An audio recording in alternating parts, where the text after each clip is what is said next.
कारण शेवटी आपला तो बाळच असतोय.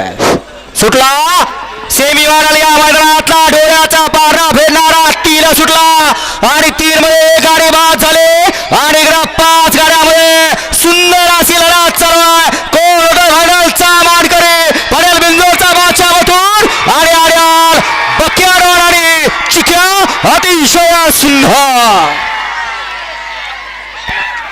कसं आहे तासात लागले मागणं. आनंद साजरा करा, परंतु लक्षात घ्या आनंद साजरा करत असताना त्या बैलांचा इतिहास आहे आणि त्यांच्या इतिहासाला तडा जाईल असं कोणीही वागायचं नाही. कारण ही शर्यत आहे आणि शर्यत म्हणले की हार आणि जीत होत असते.